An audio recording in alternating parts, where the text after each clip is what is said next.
Alors, on va commencer avec ce premier cours, l'importance du graphisme. Si vous êtes là, c'est que vous devez le savoir, le graphisme, c'est pas un luxe, c'est une nécessité pour les entreprises. Et on va voir ce sujet sous 2 angles différents. D'abord les statistiques, et ensuite on va aller un petit peu plus avec la perception et on va en faire l'expérience nous-mêmes. Le graphisme, il peut renvoyer une image positive, inspirer confiance ou même simplement donner envie à l'acheteur d'acheter. Et pour ça, en fait, je vais vous donner une première statistique. 7 secondes. Qu'est-ce que c'est 7 secondes ? 7 secondes, c'est le temps qu'il nous faut pour se faire un premier avis sur une marque. C'est-à-dire que quand on la voit, on va la catégoriser immédiatement. On va se dire « Oh, elle est stylée. Oh, ça va être un peu louche. Oh, celle-là, c'est vraiment une marque écolo. Oh, elle a l'air vachement innovante. » Et en fait, du coup, ça va directement nous parler à nous, à nos valeurs. La seconde statistique que je voulais vous montrer, c'est que 60% des consommateurs évitent les entreprises dont les logos ont un design bizarre ou peu attrayant, même si elles ont de bonnes critiques.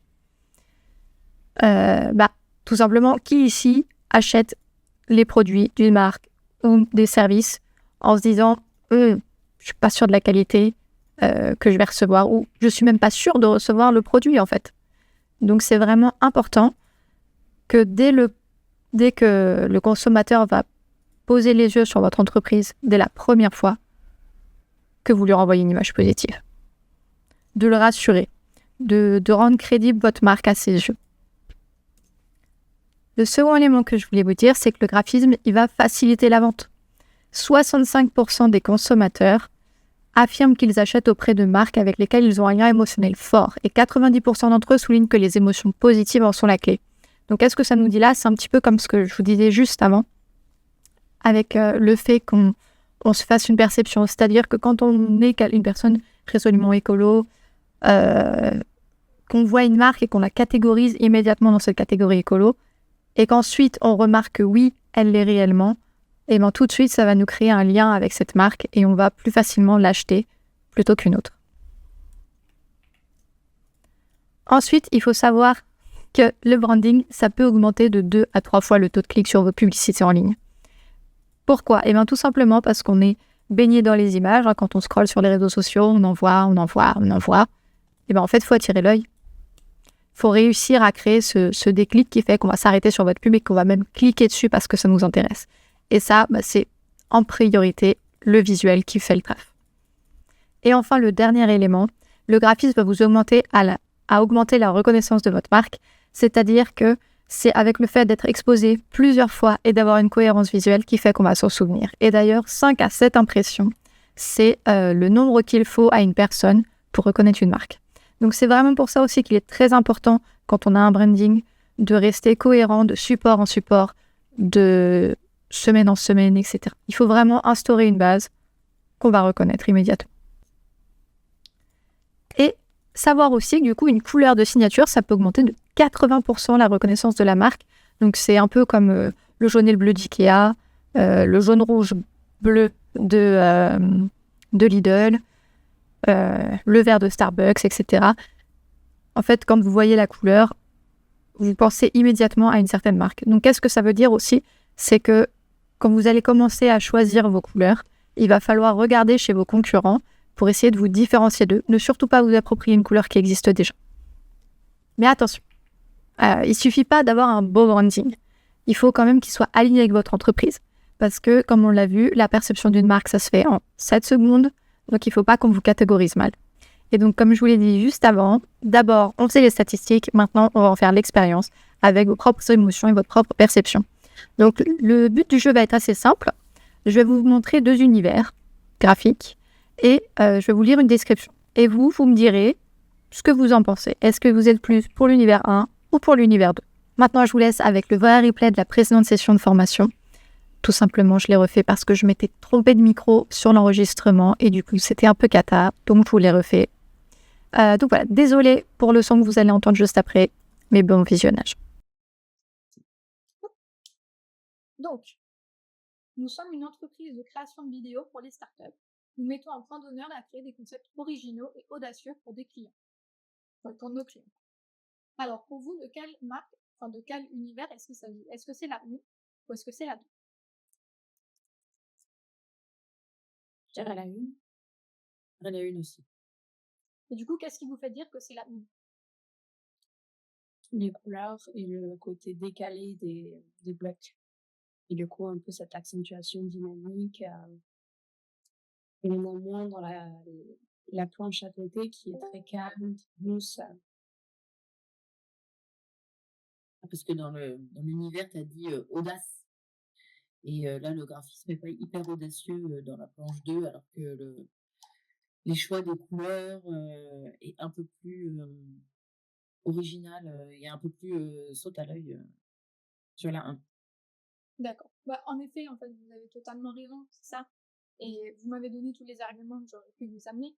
Donc c'est bien la preuve que visuellement vous avez compris et que visuellement vous vous êtes directement immergé dans l'univers de la marque. Bon, là c'est sûr, c'est moi qui vous ai incité à faire l'effort de verbaliser ça, mais en soi, vous aviez même pas besoin de le verbaliser, que dans votre tête, vous le saviez déjà. Je suis d'accord avec vous, l'autre univers, ça aurait plutôt du coup été pour une entreprise de création de vidéos, cette fois-ci plutôt pour un entrepreneur qui souhaite faire entendre sa voix et mettre en lumière son projet par le storytelling par exemple. Parce que les tonalités, les formes, on est sur quelque chose de plus chaleureux, de plus doux, de plus classique. Et en fait, il faut bien se rappeler qu'un client, il n'achète pas seulement votre produit ou votre service, il achète votre marque. Et c'est même votre marque qu'il achète en premier. Donc elle doit refléter l'expérience qu'il veut acheter, les résultats qu'il veut obtenir. Alors, deuxième jeu. Cette fois-ci, du coup, je vais vous confronter deux univers de marques du même secteur. Et on va discuter un peu de la manière dont on les perçoit. Alors, sur le premier lot, selon vous, laquelle a une cible CSP+, si je dis pas de bêtises, je crois que c'est comme ça qu'on le dit. Ouais, c'est la première. D'accord. Et du coup, qu'est-ce qui te fait te dire ça? Et ben, alors,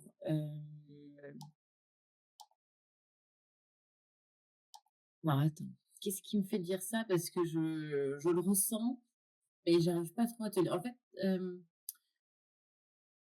la planche 1, c'est vraiment sur, là, c'est des photos de qualité, on voit qu'il y a un photographe, enfin bon, en même temps, l'autre aussi, il y a un photographe, quoi. Mais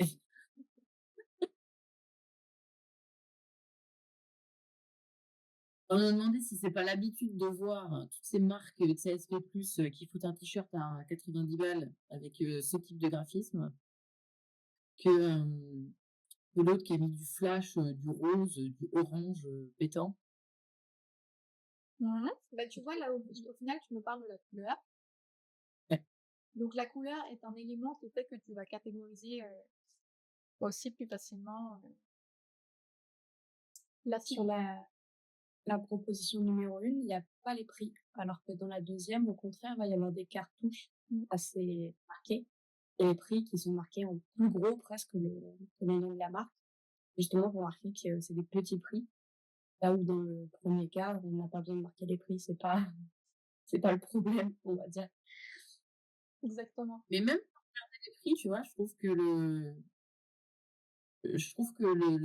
2, il y a un truc dans le graphisme qui est moins premium que le 1. Alors, bah, du coup, on a vu qu'il y avait les couleurs qui faisaient moins premium. Est-ce qu'au niveau de la police, par exemple, tu as l'impression que ça fait moins premium aussi? Ouais, mais moi, je pourrais pas t'expliquer pourquoi, tu vois? Je peux pas t'expliquer pourquoi, le rose flashy, ça fait moins premium, que, le beige, Mmh. le pastel.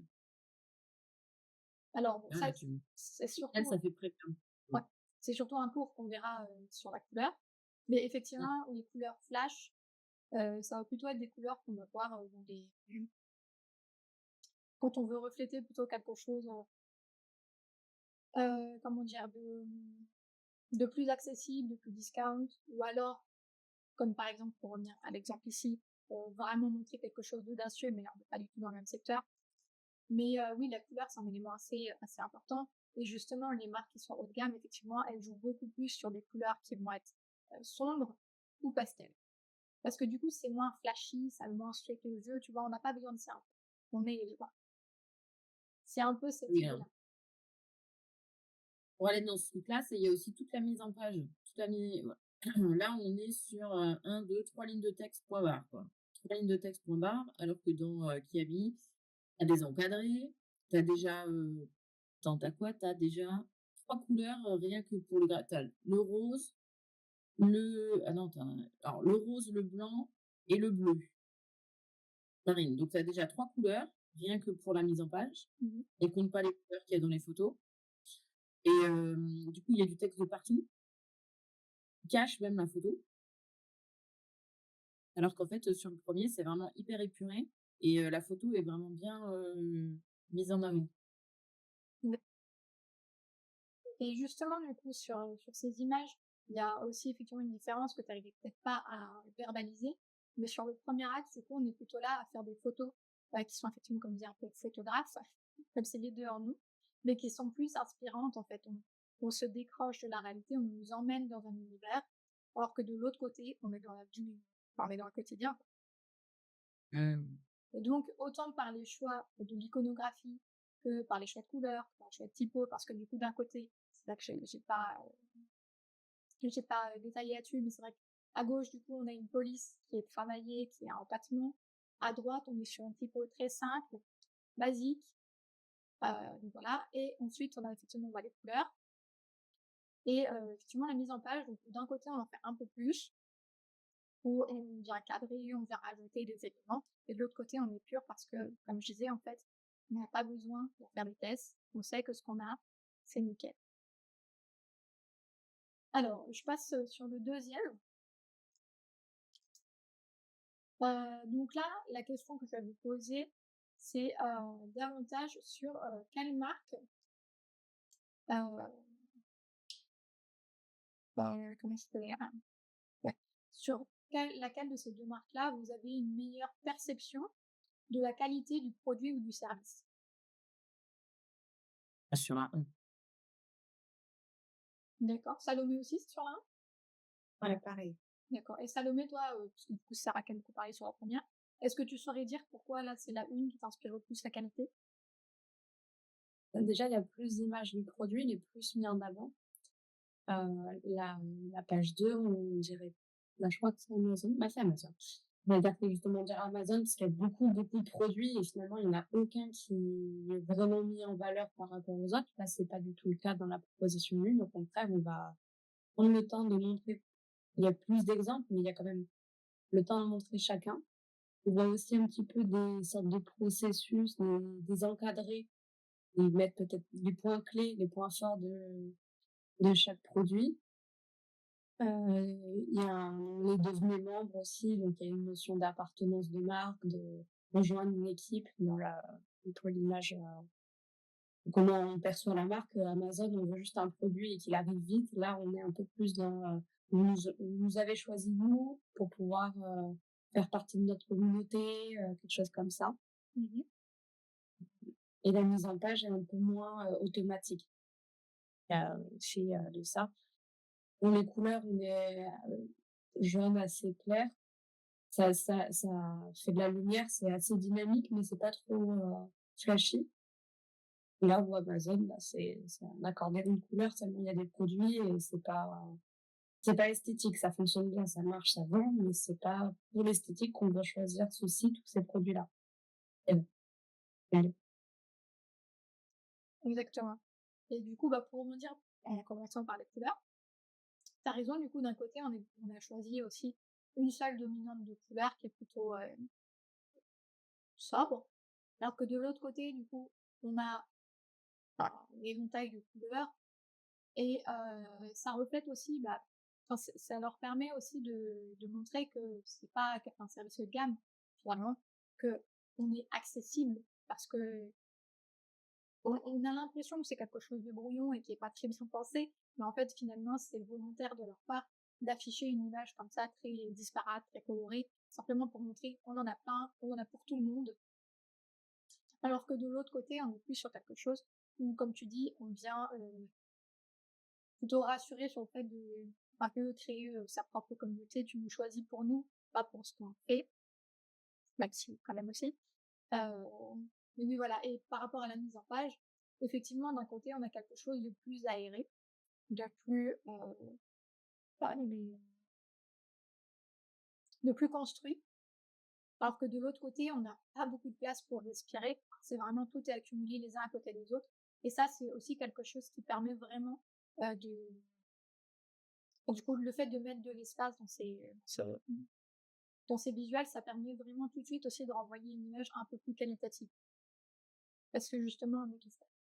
Ça reste que tu as quelque chose que tu pourrais rajouter à là-dessus. Non, mais ça me rassure vraiment à chaque fois que je vais sur le site Amazon, je me dis: «Mais comment est-ce que, les gens arrivent encore à acheter sur ce truc-là?» parce que, moi j'y arrive pas, mais c'est vrai que ça dégueule de produits, voilà. Mais ça dégueule de produits, ça dégueule, de couleurs, de flashy, enfin voilà et c'est vrai que ça bref, en tout cas sur moi, l'effet que ça fait, c'est contre-productif parce que du coup, ça me donne pas du tout envie d'acheter et d'acheter encore et d'acheter encore et d'acheter encore. D'accord. Bah, c'est peut-être aussi effectivement parce que tu peut-être pas trop dans leur cible de. Je sais pas comment ça s'appelle quand c'est pas de la fashion, mais de fast fashion. Enfin, Ouais. mais ouais, c'est peut-être ça aussi, parce que là, c'est vraiment, du coup, t'as besoin de quelque chose bien, on l'a pour toi. Achète-le. Mais vraiment dans cette idée de te faire acheter, finalement. Ouais, enfin, tu vois là, quand tu m'as montré les 2 trucs, je me suis dit: «Bah, voilà, le 2 ça c'est H&M», où j'arrive dans le magasin et en fait, il y a tellement de trucs, c'est tellement mal plié, j'arrive jamais à trouver de fringues et le un bah, c'est plus des magasins genre, je sais quoi, bah, je sais pas moi, Burton ou des trucs un peu plus haut de gamme où tout est bien, et heu et ouais, ouais, Exactement. ouais, je Et en plus, du coup, tu vois, ça fait vraiment le pont, les deux marques que tu as citées, par exemple. Du coup, sur ma question de la perception de la qualité, et ben en fait, c'est la même chose, entre les deux marques que tu as citées. On va plutôt penser que Burton est meilleure qualité. mmh, Donc, même dans exactement. l'expérience au-delà du graphisme, même dans l'expérience que tu as en boutique, ça.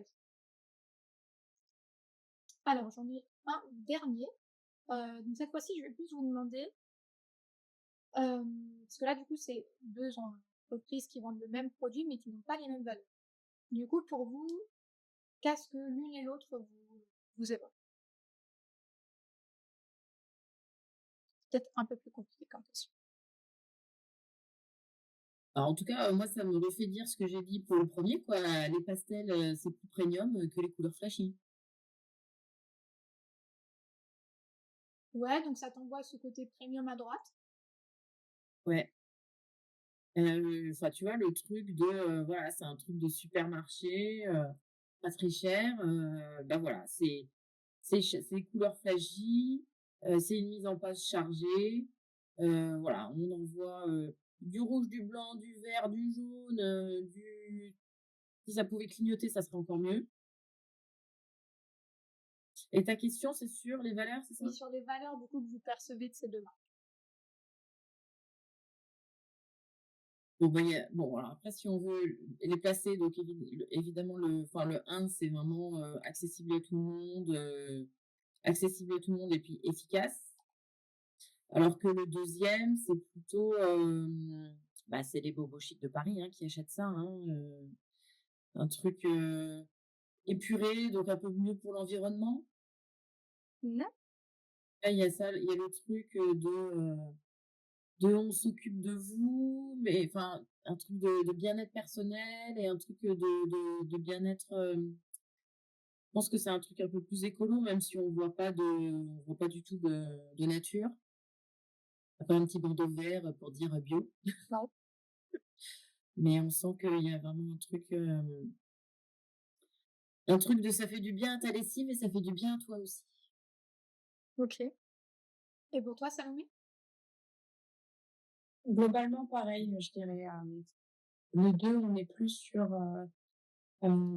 acheter la lessive comme elle est. On va dire, au lieu d'acheter un gros bidon, avec plein d'eau, là, on achète que le produit réellement.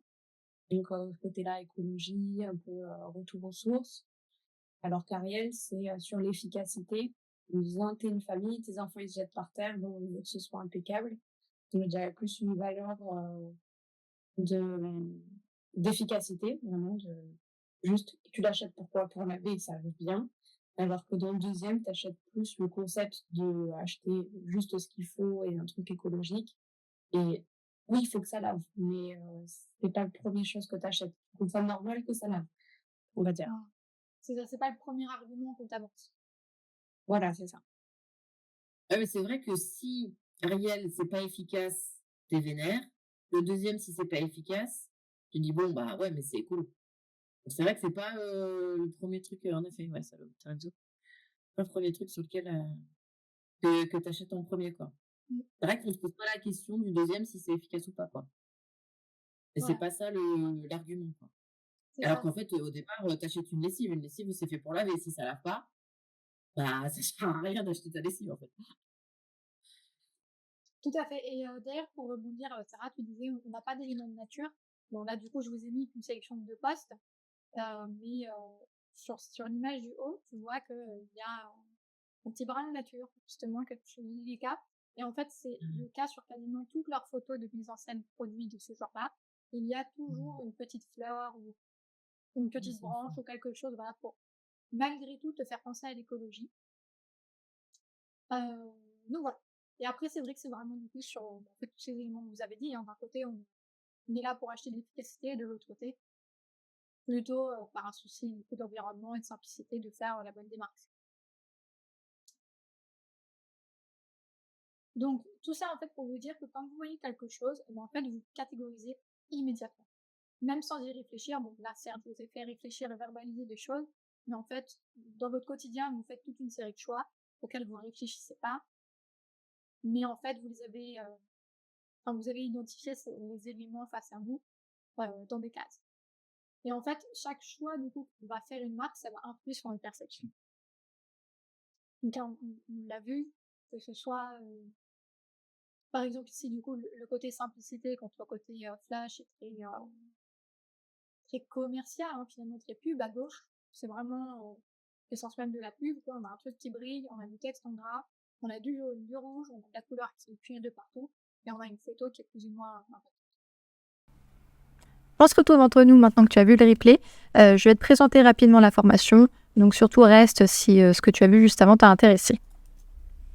À savoir que vous n'allez pas m'écouter parler pendant toute la formation. Comme vous avez pu le voir sur le replay juste avant, l'idée c'est de réellement vous faire participer avec plein de jeux différents que je mets en place tout au long de la formation, tout au long des cours.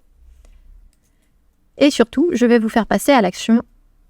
Là, c'est écrit dès aujourd'hui, en effet, parce qu'en fait, normalement, à l'issue de ce premier cours, on fait un petit questionnaire stratégique pour savoir comment définir un brief créatif. Donc, en soi, pour le premier cours de la formation, je te mets déjà au travail et je te mettrai au travail après chaque cours. Parce que l'idée, c'est vraiment de pouvoir vous partager mes connaissances afin que vous puissiez vous-même les utiliser dans votre quotidien, être autonome, ne pas avoir à faire appel à un graphiste à chaque fois que vous avez besoin de communiquer sur quelque chose, que ce soit de faire une publication ou un document PowerPoint pour présenter un service à un client. Et je souhaite vous offrir le cadre en fait dont vous avez besoin pour progresser, c'est-à-dire que je vais justement faire en sorte que vous allez directement mettre en pratique ce que je vais vous enseigner. Donc on aura tout un tas d'exercices au fur et à mesure des modules et je pourrai regarder ces exercices que vous avez faits afin de vous aiguiller sur le bon chemin. Donc l'objectif de la formation, globalement, c'est de savoir créer un univers graphique qui va refléter les valeurs de votre entreprise ou d'un projet si c'est pour celui d'un client et susciter l'intérêt de votre cible grâce à une communication qui va être simple et différenciante. Alors simple est un mot-clé important ici parce que c'est vrai que c'est une formation aux bases du graphisme. Vous n'allez pas devenir un graphiste senior dès la fin de cette formation. Non, c'est pas surtout être un moyen pour vous de réussir votre communication de manière autonome en ayant un aspect crédible et quelque chose de différenciant, quelque chose qui vous représente. Donc, que je vous explique le déroulé de la formation. Ça se passe en 5 semaines avec 2 cours par semaine. Donc le premier cours, c'est celui à l'introduction à l'importance du graphisme, comprendre comment le graphisme va aider les entrepreneurs, ainsi qu'une petite méthode pour trouver l'inspiration. Donc c'est en partie ce que vous avez pu visionner juste avant. Ensuite, sur ce même cours, mais juste après, c'est justement le début du module 1, définir et clarifier son projet. C'est le moment où on va voir quelles questions il faut se poser pour réussir à définir son entreprise, afin ensuite de faire des choix graphiques stratégiques. Ensuite, le cours 2 va durer 1 heure et ça va être le début du module 2 sur les couleurs où on va vraiment voir comment comprendre et maîtriser la couleur pour véhiculer les bonnes émotions, éviter les faux pas. Donc, c'est avec un brin de théorie participative, du jeu interactif. On va vraiment construire le cours tous ensemble. Le 3e cours qui sera aussi sur les couleurs où on va davantage s'attarder sur le fait que je vais vous apporter une méthode pour créer votre palette de couleurs. On en fera la démonstration pendant le cours et ensuite vous aurez votre exercice pratique pour créer votre palette. Ensuite, le 4e cours, on démarrera le module 3 qui est sur les polices d'écriture. Donc ici aussi, on va voir comment les choisir, les associer pour renforcer votre univers graphique. Le 1er cours, ça va être de la théorie et du jeu interactif. Et ensuite, le 5e cours, on va être encore une fois sur du partage de méthodes, de la démonstration en cours et l'exercice pratique où vous allez devoir choisir vos propres polices d'écriture pour un projet.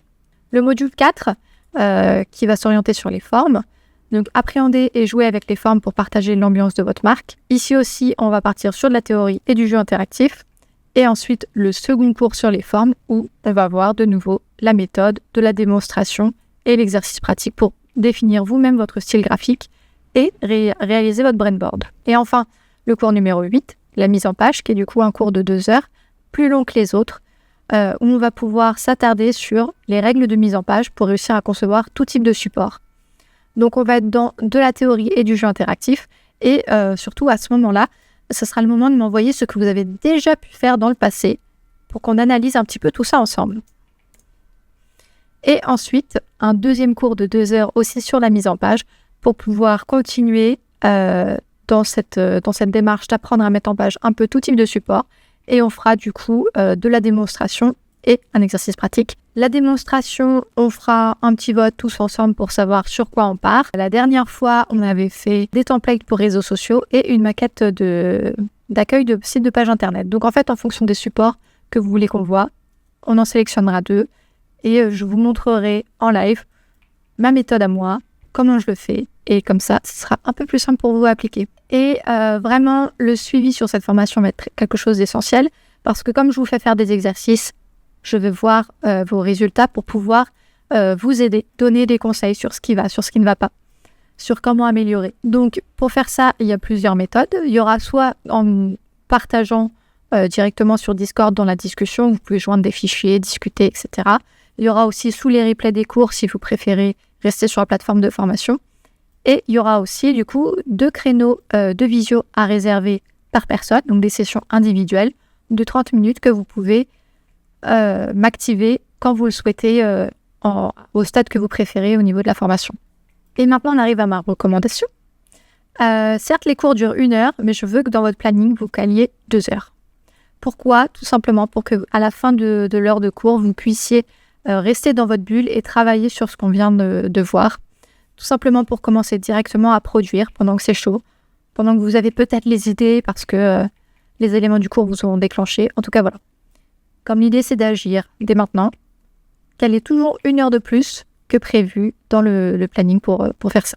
Et voilà, c'est fini. Mais écoutez, j'espère qu'on se retrouvera sur la prochaine session de création. Je vous souhaite une bonne fin de journée.